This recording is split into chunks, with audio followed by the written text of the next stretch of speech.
Democrats meeting over their next moves. How do you hold Donald Trump accountable for the damning revelations in the Mueller report when the caucus hasn't resolved exactly what it will do? At this very hour, Speaker Pelosi is leading what we're told is a conference call with her leadership team and her members. In a moment, I will be joined by one of them to discuss where the party stands tonight. I have called on the House to initiate impeachment proceedings.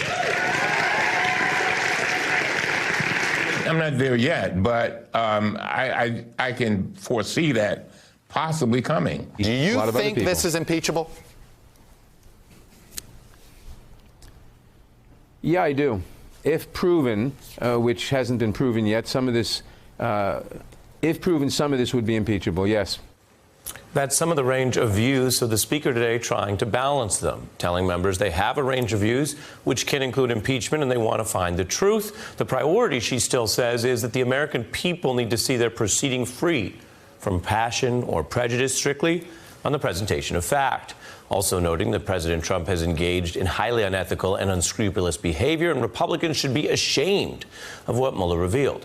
Now, as the Democrats are huddling, they also have specific demands. One is that Mr. Barr has to turn over the full unredacted report.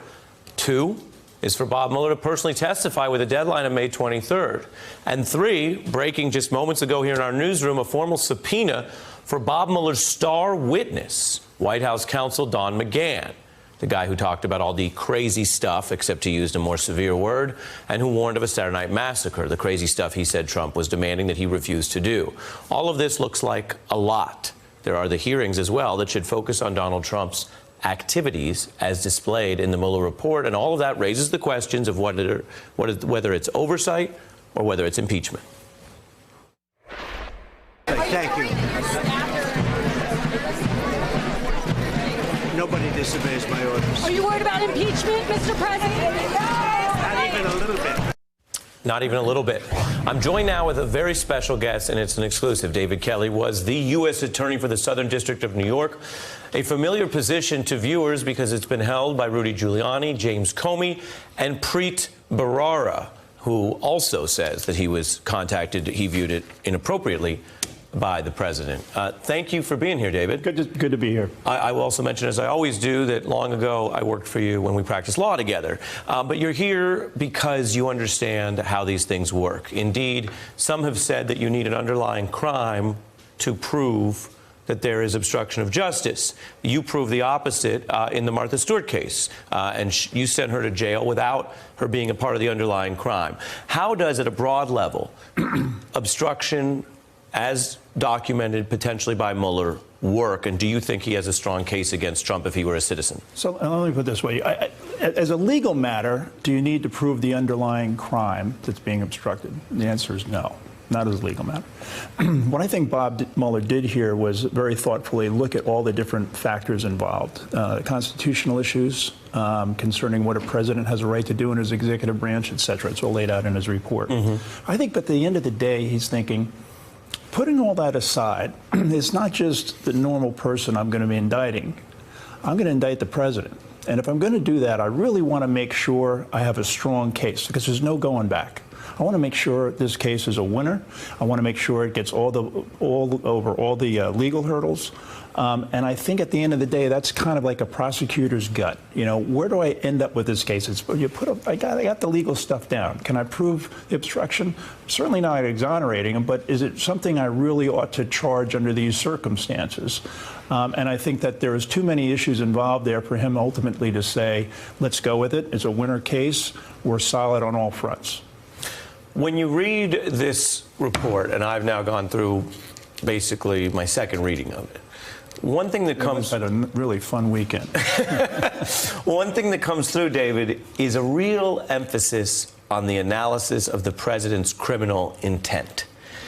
Why do you think Mueller, who ultimately is leaving this for Congress or others to act or not act on, why did he spend so much time, so many pages, basically, whether you want to call it showing the evidence or what some would call proving that Donald Trump was not stumbling around, was not sloppy, but knew better and tried to thwart the probe anyway? I think you're trying to preempt what the arguments are. You know, I think some of it you heard from the Attorney General saying, you know, he felt like he was under siege. He felt like he was, you know, being attacked.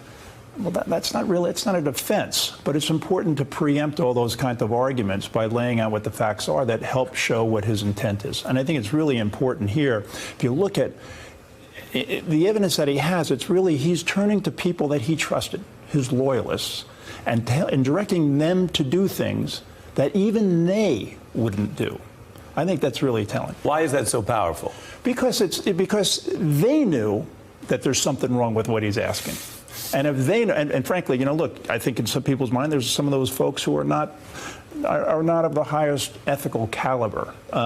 You know, people have looked at, you know, Corey Lewandowski. I don't know him, but I think by reputation, some people look at him as a political operative that doesn't always have the strongest moral compass. Well, and to your point, according to Mueller, you're talking about people who would retweet foreign propaganda, would go to meetings giving those offers, would talk openly about whether they could solicit other helpful dissemination of hacked material, although they didn't conspire to hack it, according to this. And you're saying they would do all that, but even they wouldn't go along with let's kneecap the probe. Exactly. And I think that's really, I think that's really telling evidence about what his view was of the president's intent.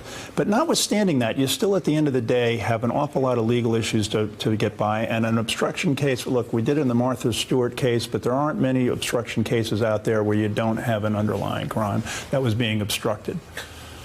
The investigation was being Two things, and I'm going to bring in Congresswoman Spear, who's all over this. One is Mueller alludes to, but doesn't exactly say, the other underlying crime might have been other things Donald Trump did that he was worried would be uncovered or would be crimes, apart from 2016 election stuff. Is that a good argument? And what did you think of the fact that there were 12 referrals? Is that normal or is that a lot? Well, in the first instance, I do think, to your first point, yes. I think it is. It could be evidence of other crimes. It's kind of non-specific, but even then, you're going down a path where that thing that's being obstructive becomes more and more amorphous.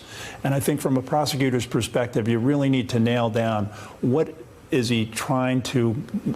The investigation of what is he trying to obstruct, you know, and it's not good to just kind of throw a bunch of it up on the wall and hope what sticks. You know, I think you need to really focus, have a concrete theory, and nail that down. And I think in this instance, there's probably for him, Bob Mueller, too many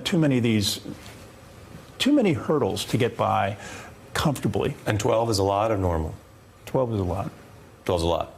Have you ever, I mean, you ran SDNY. Have you ever finished a probe and handed off 12 other criminal referrals? I don't think so. I'd have to think about that. That's a lot of referrals. Look, there's a lot out there. So for people who think that people are exonerated here, I don't see any exoneration going on there.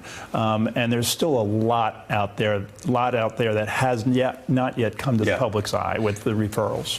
Out of everything you said, 12 is a lot. Sticks with me. Stay here live on The Beat. I want to bring in, as promised, California Congresswoman Jackie Speier, who serves on the Intelligence and Oversight Committees and was on this call with Speaker Pelosi. Thank you for joining me. What do you take from the call, and what do you view as on the table? Is impeachment off the table coming out of this call?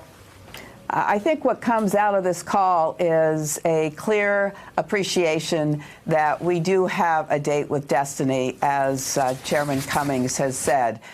The facts, ma'am, just the facts. That's what we want. And we get the facts by having Special Counsel Mueller come and testify openly. You know, all of this has been done in a closed environment. We need to have him speak openly. We need to know what those 12 other cases that have been referred. And we need to step back for a minute and realize what has taken place here. We have identified the president as an unindicted co-conspirator in the Michael Cohen case. He is already has participated in a criminal act.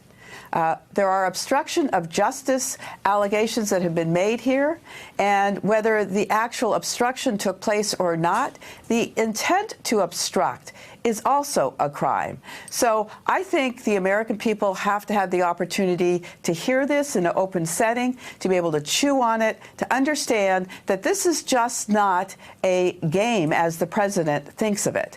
This is, in fact, a challenge to our democracy. The facts should take us to our conclusion, and I don't think anything is off the table as far as the Democratic majority in the House is looking at it. Very striking to hear you put it that way, Congresswoman. I want to read from a constitutional expert who's known to be somewhat conservative in the classic sense of the word about this question that I think Americans have been genuinely wondering about, which is, was Mr. Barr doing what he was supposed to do and announcing his views of this before even turning over anything, or was he usurping the traditional congressional role? And as you know, I say that wholly apart from what Congress decides. It could be Congress's role to then decide not to go forward with oversight or not to impeach. But the notion that that might be your job and not Barr's, I want to read from this, which says it's plausible that Trump committed impeachable offenses, that the Mueller report could be read as a, quote, invitation to impeachment, according to Philip Bobbitt, who's the author of the Handbook on Impeachment in the Washington Post, and notes this is a broad-based series of hearings would be the next step. At a procedural level, rather than just whether people want to, quote unquote, get the president, do you agree with that analysis? And do you view that as an open debate, that this is up to Congress or Barr, or a closed debate? It's always up to Congress. And the only question is what you do. Well, first of all, I believe Attorney General Barr has absolutely obliterated his responsibilities as the Attorney General. He manipulated that report, put out a 4-page summary that does not look anything like the summary that the special counsel delivered to us. And secondly, he has become an attorney, a mouthpiece for the president in the way he uses the term collusion and comes to a conclusion that there hasn't been obstruction of justice. So putting that aside, I would then say that we have an obligation to investigate this further. You know, prosecutorial discretion is different from congressional discretion. And I believe that a high crime and misdemeanor is not the same as an indictment that you can prove beyond a reasonable doubt. We need to know why the President of the United States is hiding his tax return. We need to know where he garners his money. Why he has been so reluctant to call out Vladimir Putin, to say that, in fact, the intervention by Putin took place. There is so much that suggests that the president is hiding something, and we need to find out what it is. Very interesting, coming from Congresswoman Jackie Speier, who was just on that leadership call along with the caucus with Speaker Pelosi, and David Kelly, former U.S. Attorney for SDNY, joining us exclusively. My thanks to both of you. Hey, I'm Ari Melber from MSNBC. You can see more of our videos right here, or better yet, subscribe to our YouTube channel below.